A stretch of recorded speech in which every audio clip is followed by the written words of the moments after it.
Hello. Say Ashhadu Ashhadu an la ilaha an la ilaha illallah illallah wa ashhadu wa ashhadu anna anna Muhammad Muhammad Rasulullah Rasulullah wa ashhadu wa ashhadu anna anna Isa Isa bin Maryam bin Maryam Abdullah Abdullah wa rasuluhu Rasuluh wa rasuluhu. wa Rasuluh. It means, follow me also. I bear witness. Sorry. I bear witness I'll bear witness that that Almighty Allah Almighty Allah is only one, is only one is only one, and only one, worthy to be worshipped. Worthy to be worshipped one, is only one is true God. only one Is true God. into God. And He is only one have the right to worship without any partner. And the Prophet Muhammad sallallahu alaihi wasallam, and the Prophet sallallahu alaihi wasallam, he is last messenger of Allah. And the Jesus Christ, he was the son of Mary, not son of Allah. If you believe it, you are alhamdulillah Muslim, mashallah, la quwwata illa billah. No, sister, what is the new name you will select for yourself? Muslim name New name, as a Muslim name. What is your previous name? Rita. What? Rita? Yes. Rita, your previous as a Christian name. Yes. What new name would you prefer for yourself? Lulua. New, as a new Muslim name, like Maryam, Zainab, Layla, Fatima. Lulua. What? Lulua. No problem. After that, your sponsor, she will send me on WhatsApp. Anyway, no, alhamdulillah, you are Muslim. First of all, you should to take shower, as you will learn from your sponsor, that is your mom at home. Also, the matter of the wudu, tahara. After that, performing prayer. Now is the Isha time, 3 rakah Maghrib. Also 4 rakah Isha. That lady who contact with me, she will teach you from the beginning, from the Allahu Akbar, from the starting with the intention Salah until the ending. Assalamu alaikum rahmatullah, assalamu alaikum rahmatullah. Loudly she will offer the prayer in front of you, and you should learn from him step by step until you will memorize, inshallah, Al-Fatiha or Surah Ikhlas or some little verses of Holy Quran and some little chapter. Okay? Now give the telephone your mom. يا أم أحمد، من اللي اتصلت علي وأنا بالمكتب؟ يا أم Lulu, الله يرضى عليك.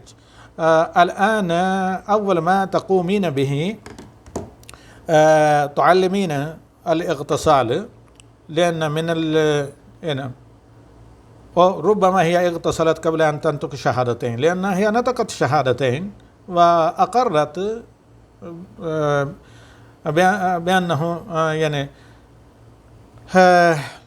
لا يستحق العباد، لا معبود بحق إلا الله سبحانه وتعالى، وأن محمد صلى الله عليه وسلم هو خاتم الأنبياء والمرسلين، وأن عيسى ابن مريم هو عبد الله ورسوله. وقد ثبت عنه صلى الله عليه وسلم أنه قال: من شهد أن لا إله إلا الله وأني رسول الله وأن عيسى ابن مريم عبد الله ورسوله وأن الجنة حق وأن النار حق وأن الله يبعث من في القبور أدخل الله الجنة على ما كان من عمل. وهذا حديث موجود في كتاب التوحيد مع الشرف في قرة عيون الموحدين وغيرها.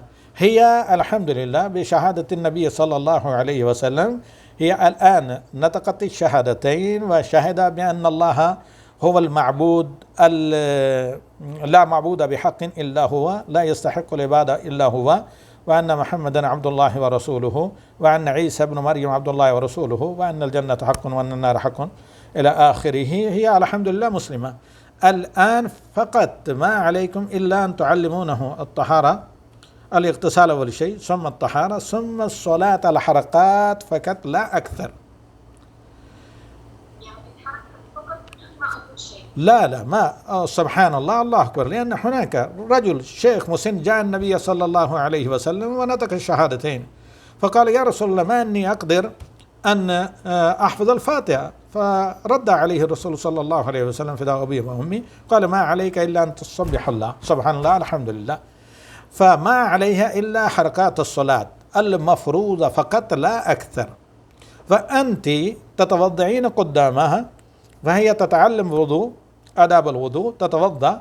أول شيء تغتسل إذا ما عندها مانع، ثم تتوضأ. والآن بصوت جهوري تصلي تعلمينه 4 ركعات، بل يجب عليها أن تصلي 3 ركعات المغرب إذا ما صلت المغرب اليوم. فإذا صلت المغرب اليوم فخليها أنت تصلين معها 4 ركعات صلاة العشاء، وإن صليت من قبل تكون لك نافلة، فتصلين بها 4 ركعات صلاة العشاء بصوت عالي جهوري من تكبيرة الإحرام إلى التسليم، حتى هي تعرف ماذا يقال ويقرأ من الأذكار والآيات في الصلاة. فاهمة؟ ما نعم، أنت تقولين كل شيء، هي تسمع فقط، ما عليها إلا الحركات، هي تقلدك. بكرة أنتم تمرون علي أي وقت تجيون عندنا، أرسلت لكم موقع. بكرة غدا صباحا ومساء أو عصرا تمرون علي، وهناك كتب جاهزة لها نعلمها كيف تتعلم شيئا فشيء، خطوة بخطوة، يوما فيوم. الفاتحة، كيف تحفظ الفاتحة، وكيف قصار الصور من الإخلاص والمعوذتين وما إلى ذلك، والأحكام والآداب الأخرى المتعلقة بأركان الإيمان وأركان الإسلام. خلاص إن شاء الله. إن شاء الله. بارك الله فيكم. ما دام الحمد لله شرفها الله بالإسلام، فلكم بشرى كما جاء في صحيح مسلم عن النبي صلى الله عليه وسلم: لأن يهدي الله بك رجل واحدا خير من أن يكون لك حمر النعم. الرجل تغليبا، حتى المرأة قد تكون مرأة سبب هداية أسرة كاملة وأكثر أجرا من إسلام الرجل. فبارك الله فيكم. الآن هي نطقت الشهادة أمامكم، سمعت أنها نطقت الشهادة وهي تؤمن، عرفت معنى الشهادتين وآمنت بهما. بقية الأمور الصلوات، أركان الإيمان، أركان الإسلام، ولا سيما الصلوات، آداب الطهارة والصلاة، غدا عندما تجيوننا إن شاء الله بالمكتب نعطيها الكتب اللازمة لتعلم مبادئ الإسلام، وكذلك خاصة الطهارة والصلاة. وهناك تطبيق في اندرويد، في جوال عادي عندكم ايفون الظاهر، في جوجل بلاي، او عندكم في اي بلس. هناك تطبيق تكتبون بالعربية بلاغ، تنزلون هذا التطبيق، فيها كتب للمسلمين الجدد بلغتهم، لغة حوسة الظاهر عندهم، أو لغة السواحلية، لا عندهم الظاهر لغة حوسة في أوغندا ولغة سواحلية. طيب في امان الله بارك الله فيك والان اخذ من الاخوه الاخرين الذين موجودين. السلام علیکم ورحمۃ اللہ وبرکاتہ. دیر از اینی بڈی؟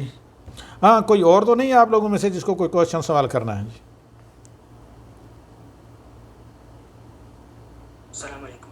وعلیکم السلام ورحمۃ اللہ وبرکاتہ. جی کہاں سے؟ انا محمد من المنگلور. ہاں آپ بولیں اردو میں انگریزی میں. کہاں؟ بنگلور سے. جی ہاں کیا پوچھنا ہے آپ کو؟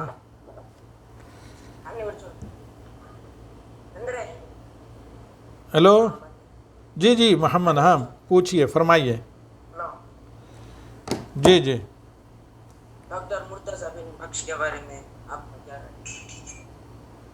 رائے؟ یہ انشاءاللہ آپ میسج بھیج دیں، میں بعد میں بتاتا ہوں. اس میں شک نہیں کہ ان کے بہت سے اچھے دروس ہیں عقیدہ وغیرہ سے متعلق، ان سے استفادہ کیا جا سکتا ہے.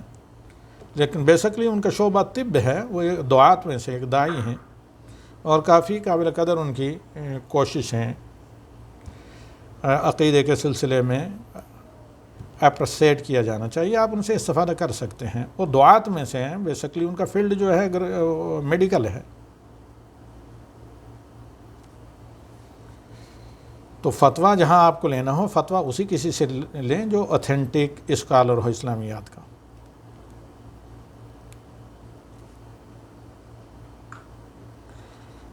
اور کسی اور کو کوئی کوشچن تو نہیں کرنا ہے؟ جی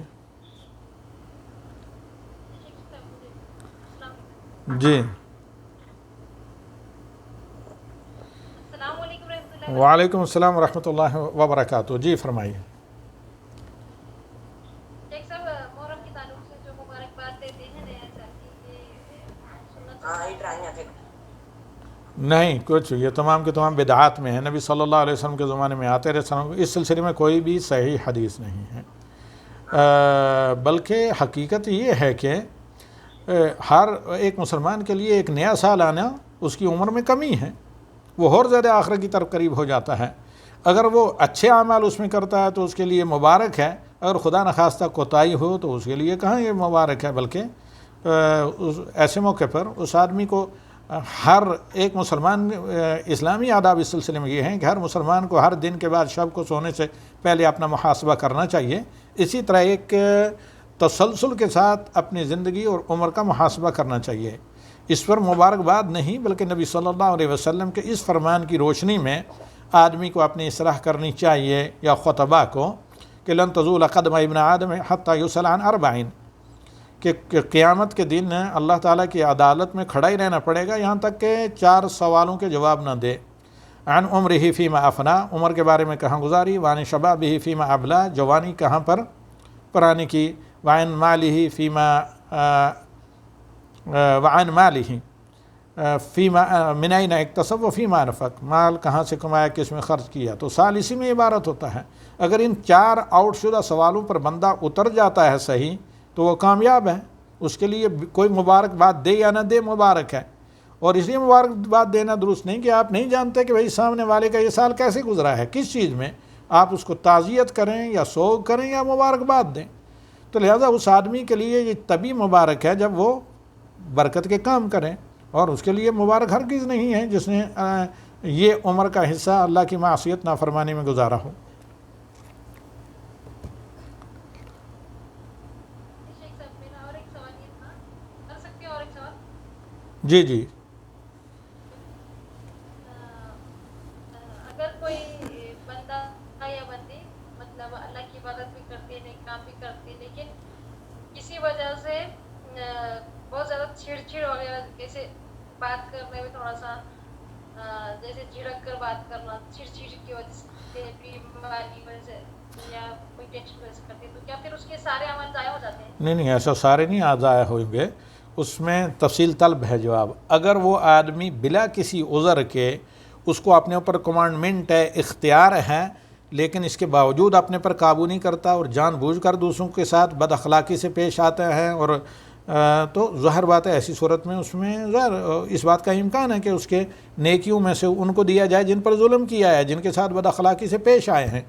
لیکن اگر وہ آدمی بیمار ہے، معذور ہے، تو معفو ہے، اللہ تعالیٰ معاف کرے گا. اگر اس کے اختیار وہ چاہتا ہے لیکن اس کے باوجود اس کے آخر میں ہیں تو لا یکلف اللہ نفسا الا وسعها فاتقوا اللہ ما استطعتم ما جعل اللہ علیکم فی الدین من حرج.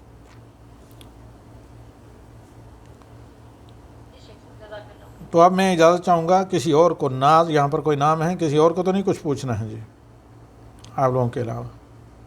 ہاں رہا مسئلہ القلم کا تو رہا مسئلہ القلم کے سوال و جواب انشاءاللہ کل ہی میں دوں گا کیونکہ وقتی طور پر دیکھتے ہیں سوالات کو اگر تھوڑے ہیں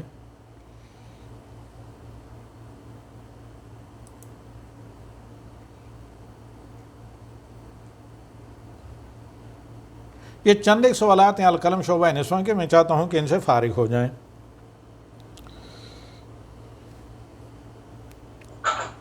السلام علیکم شیخ صاحب. وعلیکم السلام ورحمۃ اللہ وبرکاتہ. جی کون؟ جی میں تنویر بول رہا ہوں پونا سے. جی تنویر بھائی فرمائیے. شیخ صاحب یہ جو 15 اگست کے دن جب دیش آزاد ہوا تھا تو آزادی کے جو لوگ سلوٹ کرتے ہیں جھنڈے کو کیا یہ جائز ہے یا یہ صحیح ہے اپنے؟ واللہ یہاں پر ہے تو کبار العلماء کا فتویٰ سعودی عرب میں آپ دیکھیں مل جائے گا کیونکہ یہ جامد چیزیں ہیں وہ کسی بھی ملک کا کیوں نہ ہو مسلم و غیر مسلم سب برابر ہے. کسی مسلمان کو اللہ کے علاوہ کسی اور کے سامنے سلامی یہ تمام چیزیں یہ ایک جامد یعنی جس طرح وثن بت ہوتا ہے ایسے ہی ہے. یہ دینی نقطہ نظر سے یہاں پر میں نقل کر رہا ہوں اپنی طرف سے کچھ کہے بغیر تو یہ جو ہے یہاں پر موجود ہے تو کبار العلماء جو فتویٰ کی اعلیٰ کمیٹی ہے پرماننٹ کمیٹی سعودی عرب میں کہ یہ جائز نہیں بلکہ یہ شرک کی قسم میں سے ایک ہے. واللہ اعلم بالصواب. اور یہ بہتر ہے آپ قلم میں یہ سوال بھیج دیں وہاں آلریڈی موجود ہے قلم میں اس میں ٹیلی گرام میں جواب وہ آپ کو مل جائے گا. اگر کسی کی کوئی ایسی صورت میں مجبوری کی حالت میں ہیں اسے کسی قسم کا گزند اٹھانا پڑ رہا ہے اس سلسلے میں تو اس پر تفصیلاً جواب موجود ہے. اور جی کسی کا کوئی کوشچن؟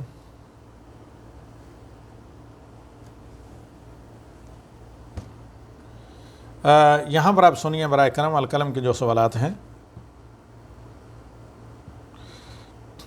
بسم اللہ الرحمن الرحیم. شیخ صاحب حنا اور رومیسا نام کے معانی اور عربی میں ہجے بتا دیجئے. جہاں تک مسئلہ ہے حنا کا حنا ایسے ہی لکھا جاتا ہے اور تا کے ساتھ لکھا جاتا ہے. یہ بھی عبری یعنی عبرانی نام ہیں جو آج کل فلسطین میں وہ مشہور اسرائیلی طبقہ جو زبان بولتا ہے اسی کا یہ لفظ ہے اور عربی میں بھی حنان سے یہ آتا ہے.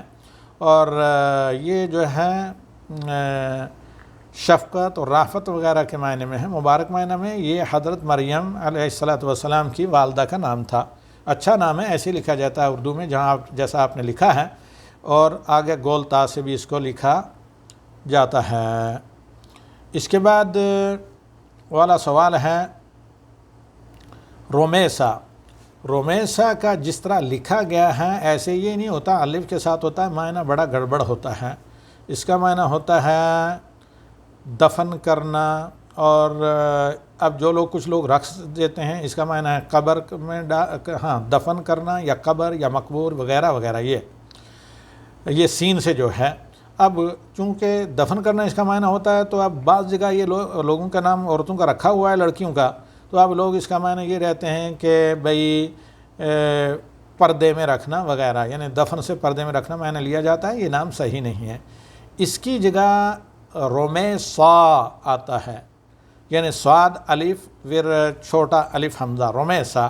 اس کا معنی اچھا ہوتا ہے خوبصورت حسین وغیرہ تو سواد سے لکھا جانا چاہیے اگر آپ کو لکھنا ہے اور یہ بھی عبرانی نام ہے عربی نہیں ہے. آئیے آگے چلتے ہیں. دوسرا سوال ہے شیخ صاحب میرے بھائی کو بائی پولر پتہ نہیں ڈس آرڈر ایک نفسیاتی بیماری ہے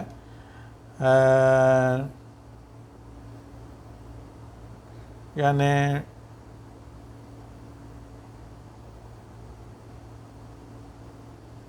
کیا ہوگا یہ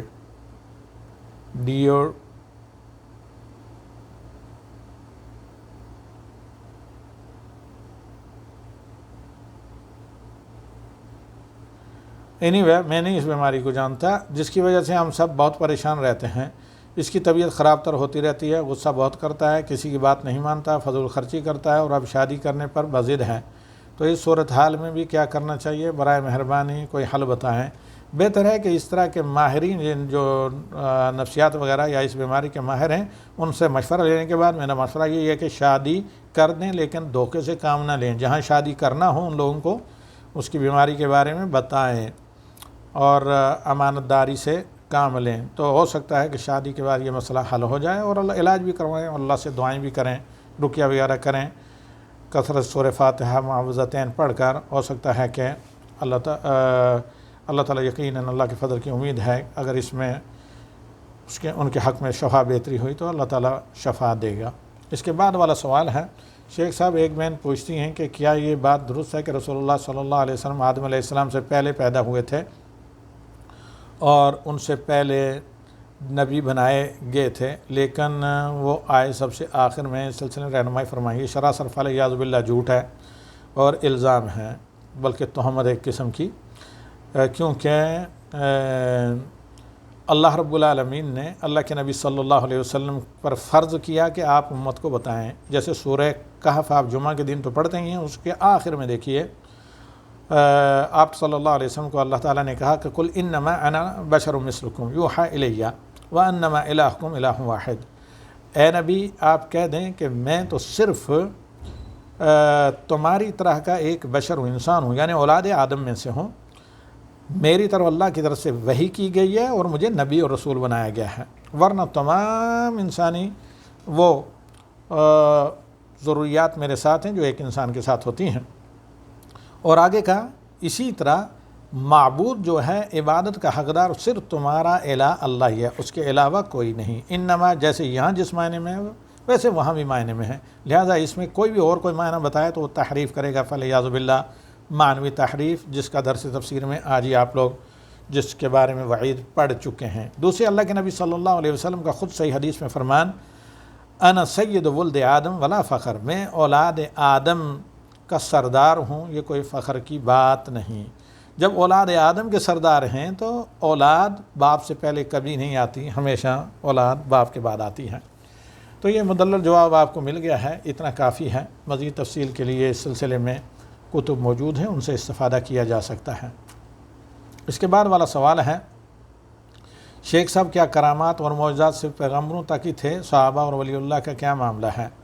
معجزات انبیاء کے ساتھ خاص ہوتے ہیں، جو ہے کرامات اولیاء اللہ پر ظاہر ہوتی ہیں، لیکن یہ دونوں چیزیں صاحب معجزہ صاحب کرامات کی مرضی سے نہیں بلکہ اللہ کی مرضی سے ہوتی ہیں، کبھی ان لوگوں کو پتہ بھی نہیں اس کا ہوتا۔ اور جادو جو ہے وہ عمدن جان بوجھ کر کیا جاتا ہے اور وہ شیطان کی تائید کے لیے ہوتا ہے، جبکہ معجزے اور کرامات شریعت کی تائید، شریعت کی مطابقت اور موافقت میں ہوتے ہیں، اس کی مخالفت میں نہیں ہوتے ہیں۔ اور صحابہ چونکہ اولیاء اللہ میں سر فہرست آتے ہیں انبیاء کے بعد، تو لہذا صحابہ اور دیگر جو اللہ تعالیٰ کی شریعت کے پابند ہوں، متبع شریعت ہوں، وہ تمام کے تمام مومنین اللہ کے ولی ہیں۔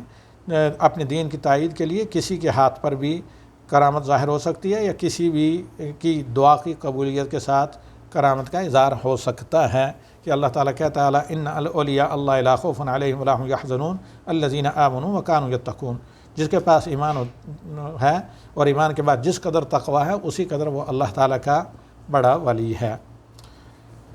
اس کے بعد والا سوال ہے، شیخ صاحب کیا اذان کا جواب دینا فرض ہے؟ نہیں، سنت ہے، اور نبی صلی اللہ علیہ وسلم نے فرمایا جو اذان کا جواب دے اس کے بعد صلاۃ ابراہیمی پڑھے، پھر میرے لیے یعنی جنت پہ وسیلہ مقام وسیلہ کی دعا کرے تو اس کی شفاعت مجھ پر فرض ہوتی ہے، واللہ اعلم او کما قال صلی اللہ علیہ وسلم واللہ اعلم بالصواب۔ اس کے بعد والا سوال ہے کسی کا، شیخ صاحب ایک آڈیو میں آپ نے کہا کہ فرض نماز کے بعد 33 بار سبحان اللہ، 33 بار الحمدللہ، 34 بار اللہ اکبر۔ ایسا میں نے نہیں کہا ہے، میں نے کہا ہے کہ یہ تینوں 33 بار اور ایک بار لا الہ الا اللہ وحدہ لا شریک لہ لہ الملک و لہ الحمد وہو علی کل شیء قدیر پڑھنا۔ 34 بار جو میں نے کہا یہ نماز کے بعد نہیں کہا، یہ میں نے کہا کہ رات کو سوتے وقت جو تسبیح پڑھی جاتی ہے اس میں 34 بار ہے۔ اگر کبیرہ گناہ سے بچا جائے. میرا سوال ہے کہ کیا کوئی غیبت سے بچ سکتا ہے؟ میرے خیال میں ہم غیبت سے نہیں بچ سکتے، کیونکہ جب بات چیت ہوتی ہے تو نہ چاہتے ہوئے بھی کسی نہ کسی کے بارے میں غیبت ہو جاتی ہے، کیونکہ لوگوں میں جلن، حسد، ناشکری اور بد اخلاقی پائی جاتی ہے، اور اسے بتانے کے چکر میں انسان غیبت کر بیٹھتا ہے. رہنمائی فرمائیں کہ اس سے کیسے بچا جا سکے. غیبت کبیرہ گناہوں میں سے ہے، اور غیبت مردہ بھائی کے گوشت کھانے کی طرح جیسا عمل قرار دیا اللہ تعالیٰ نے قرآن میں. یہ وعید سن کر اس سے بچا جا سکتا ہے. غیبت کی جو ہے سخت سزا ہے، اس کو ذہن میں رکھ کر بچا جا سکتا ہے. اور اگر نہ چاہتے ہوئے بشری تقاضے سے کہیں ہو جائے کسی بھی اور حیلے بہانے سے، تو ایسی صورت میں برخاست مجلس ہونے سے پہلے یہ پڑھیں سبحانک اللہم و بحمدک اشہد ان لا الہ الا انت سبحانک استغفرک و اتوب الیک. یہ القلم ٹیم آپ کو ٹیکسٹ میں ہی بھیج دے گی. تو اللہ کے نبی صلی اللہ علیہ وسلم نے کہا کہ لغت اور غلط اور اس طرح نادانستہ طور پر بچنے کی کوشش کرنے کے باوجود بھی اگر کہیں نہ چاہتے ہوئے غیبت ہو جائے تو اس کا کفارہ یہ ہے. اس کے بعد والا سوال ہے، شیخ صاحب جب میری بچی بہت بیمار تھی تو میں نے مدرسہ کے بچوں کو کھانا کھلانے کی نیت کی تھی. کچھ مجبوری کی وجہ سے کھانا نہیں کھلا سکی. اس عرصے میں کووڈ-19 کی وجہ سے مدرسہ بھی بند ہو گیا. اب میں کیا کروں؟ کیا مدرسہ کھلنے کا انتظار کروں یا اتنے پیسے صدقہ کر دوں؟ نہیں، مدرسہ کھلنے کا انتظار کریں، کیونکہ آپ نے نظر اسپیسیفائی یعنی ایک محدد مانی ہے، اور اس کی نظر کو پورا کریں. کوئی ضروری نہیں کہ فوراً نظر پوری کریں. جب ممکن نہیں ہے، مدرسہ بند ہے، مدرسے کے بچوں تک رسائی نہیں، جب مدرسہ کھلے گا تو بچوں کو کھانا کھلا دیں، کیونکہ نبی صلی اللہ علیہ وسلم کا فرمان ہے کہ جس نے اللہ کی اطاعت کی نظر مانی ہو وہ اسے پورا کرے گی. اللہ کی اطاعت کی نظر ہے تو آپ پوری کیجئے. اس کے بعد والا سوال ہے، شیخ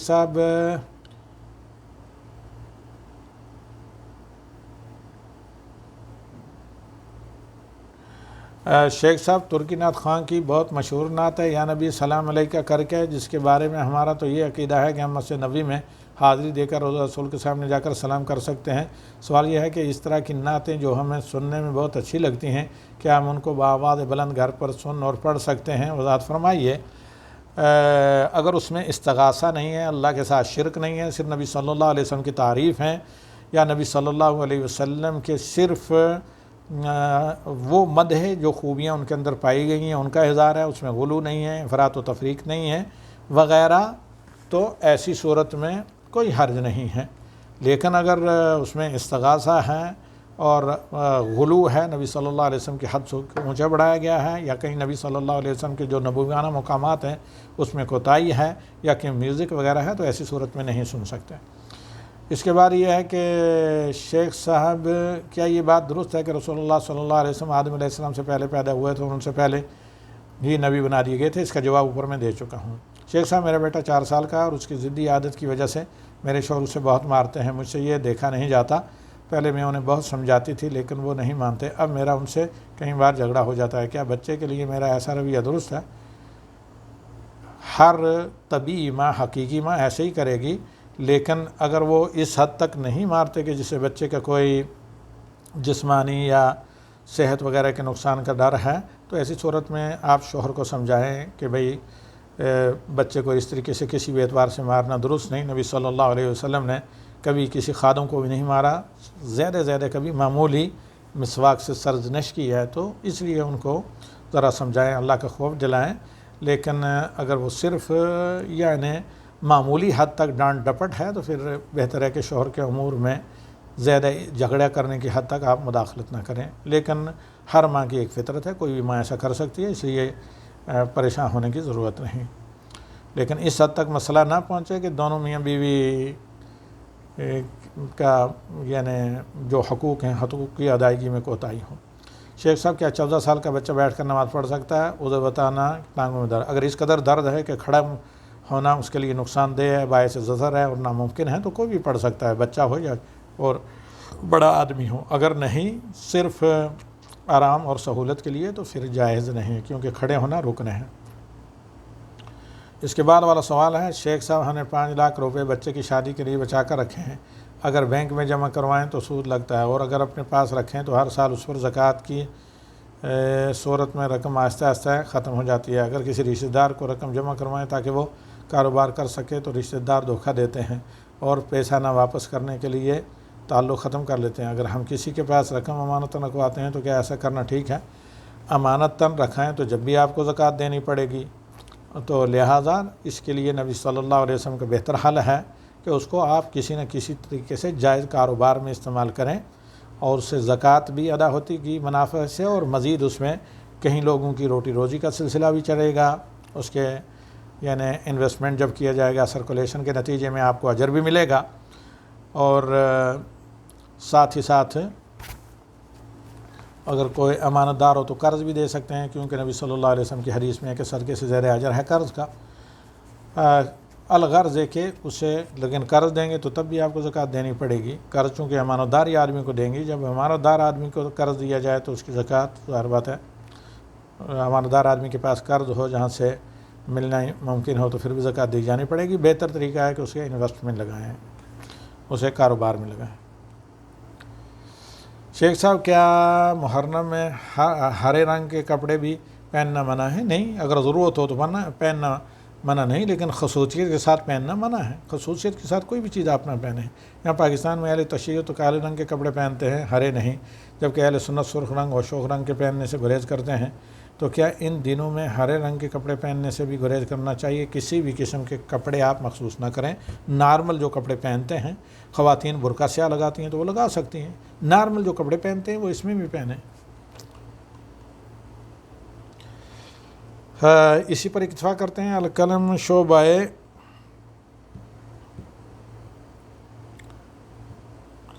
مردوں کے سوالات کل کے درس میں انشاءاللہ 12:15 بجے جو سعودی ٹائم کے اعتبار سے ہوگا اس میں ہم دیں گے انشاءاللہ.